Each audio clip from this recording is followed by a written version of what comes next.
వరంగల్ ఉమ్మడి జిల్లా వ్యాప్తంగా 12 మున్సిపాలిటీలలో ఎన్నికలు జరుగుతున్నాయి. రేపు ఉదయం 7 గంటలకు పోలింగ్ జరగనుంది. అయితే పోలింగ్ సంబంధించినటువంటి మెటీరియల్ అంతా కూడా డిస్ట్రిబ్యూషన్ సెంటర్స్ నుంచి సిబ్బంది అంతా కూడా తీసుకెళ్తున్నారు. మొత్తం 260 వార్డులకు సంబంధించినటువంటి ఎలక్షన్స్ జరుగుతున్నాయి. వరంగల్ ఉమ్మడి జిల్లాకు సంబంధించి చూస్తే మహబూబాద్ జిల్లాలో 5 మున్సిపాలిటీలు ఉన్నాయి. మహబూబాద్, అదేవిధంగా కేసముద్రం, డోర్నకల్లు, మరిపేడ, తొర్రూరు ఈ జిల్లాలోనే ఎక్కువ మున్సిపాలిటీలకు సంబంధించి ఉమ్మడి జిల్లాలో ఎన్నికలు జరుగుతున్నాయి. 5 చోట్ల కూడా ఎన్నికలకు సంబంధించినటువంటిది అంతా కూడా సర్వం సిద్ధమైంది. ఎంపీ ఎమ్మెల్యే ఎలక్షన్స్కి వస్తే ఈవీఎంలో జరుగుతుంది. కానీ ఇక్కడ మొన్నటి పంచాయతీ ఎలక్షన్ చూసాం. సేమ్ టైంలో ఇప్పుడు జరుగుతున్నటువంటి మున్సిపల్ ఎన్నికలు కూడా బ్యాలెట్ పేపర్ మీద జరుగుతాయి. అయితే మనం ఈవీఎంల దగ్గర చూసినప్పుడు ఫోటో ఉంటుంది, అవన్నీ ఉంటాయి. కానీ బ్యాలెట్ పేపర్ మీద వచ్చినప్పుడు కేవలం అభ్యర్థి పేరు, అభ్యర్థికి సంబంధించినటువంటి గుర్తు ఏ పార్టీ నుంచి పోటీ చేస్తున్నాడో అది, తర్వాత ఇండిపెండెంట్ అయితే ఎలక్షన్ కమిషన్ కేటాయించినటువంటి గుర్తు మాత్రమే ఉంటుంది. ఇది బ్యాలెట్. తర్వాత రికగ్నైజ్డ్ పార్టీలకు సంబంధించినటువంటి సింబల్ తోటి జరుగుతున్నటువంటి ఎన్నికలు. పంచాయతీ ఎన్నికలు అలా ఉండదు. దీంతో మున్సిపల్ ఎన్నికలకు సంబంధించి కూడా ఆయా ప్రధాన రాజకీయ పార్టీలన్నీ కూడా చాలా ప్రతిష్టాత్మకంగా తీస్తారు. ప్రస్తుతం అయితే మెటీరియల్కి సంబంధించి కూడా మనం చూడొచ్చు. సిబ్బందితో కూడా మాట్లాడదాం. మేడం, ఇప్పుడు మీరు అంతా కూడా డిస్ట్రిబ్యూషన్ అంతా కూడా తీసుకున్నారా ఈ సెంటర్ నుంచి? తీసుకున్నాం సార్. ఏమేమి మెటీరియల్ అంటే పోలింగ్ సంబంధించి మీకు ఎలాంటి మెటీరియల్ ఏమేమి ఇస్తారు? మాకు ఇది స్టేషనరీ మెటీరియల్ సార్. ఇవి అన్ని రకాల ఫామ్స్, ఇవేమో covers, green colour, brown colour covers, ఇంకా మార్కుల లిస్ట్ ఒకటి, ballot papers, paper seal. So మీరు ఇదివరకు ఈ పోలింగ్ సంబంధించి పంచాయతీ ఎన్నికల్లో కూడా డ్యూటీ చేశారా? చేశాం సార్. పంచాయతీ ఎన్నికల్లో కూడా చేశాము, గతంలో కూడా చేశాం చాలాసార్లు. సో ఈ పంచాయతీ ఎన్నికలకు మున్సిపల్ ఎన్నికలకు ఏమైనా డిఫరెన్స్ అనిపిస్తుంటుందా మీకు? అంటే అక్కడ అదే రోజు కౌంటింగ్ ఉండేది సార్. హాఫ్ డే ఎలక్షన్ ఉండేది, మిగతా హాఫ్ డే అంతా కౌంటింగ్ మీద ఉండేది. ఇప్పుడు మాత్రం మార్నింగ్ 7 to 5 o'clock ఓన్లీ ఎలక్షనే కాబట్టి అదొక డిఫరెంట్.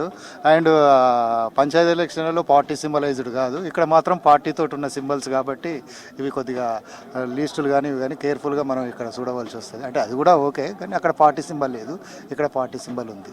ఎట్లాంటి జాగ్రత్తలు తీసుకోవాలి, ఎన్నికల నియమావళి ఏ విధంగా ఉండాలి, ఇవంతా కూడా మీకు చెప్పారా? చెప్పారు సార్. ట్రైనింగ్లో స్పష్టంగా చెప్పారు.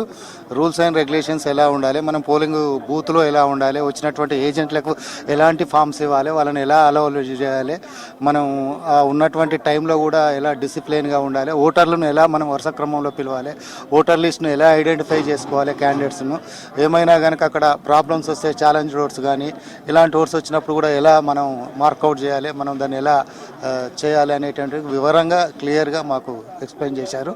దాన్నే ఫాలో అవుతున్నాం మేము కూడా. ఇప్పుడు ఎన్నికల ఏజెంట్లను కూడా లోపలికి రానివ్వాల్సి ఉంటుంది. ఆయా పార్టీల నుంచి అభ్యర్థులు ఎవరైతే పోటీ చేస్తారో అభ్యర్థులకు సంబంధించిన ఏజెంట్లు వాళ్ళను అలౌ చేయడం కావచ్చు, వాళ్ళకు సంబంధించినటువంటి ఐడి కార్డులు అవన్నీ కూడా ఎట్లా మీకు ఈ మెటీరియల్లో ఇస్తారా?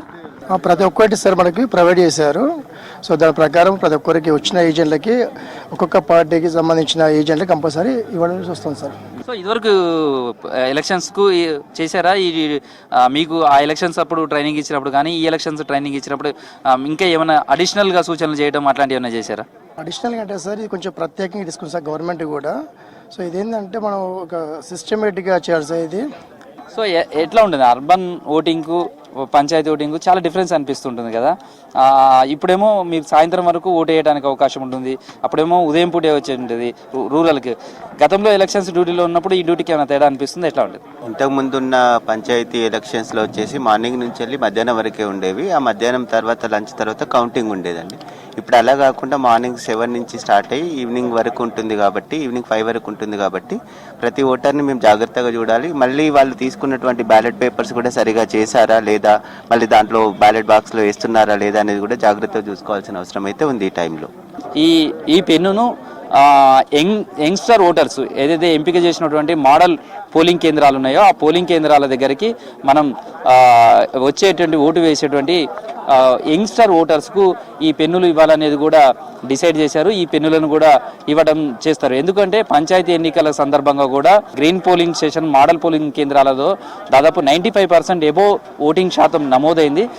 ఈసారి కూడా ఎప్పుడు కూడా అర్బన్ ప్రాంతంలో ఓటింగ్ శాతం కొంత తక్కువగా ఉంటుంది. మైగ్రేట్ అవుతుంటారు, చాలా మంది ఉపాధి కోసం వెళ్తుంటారు.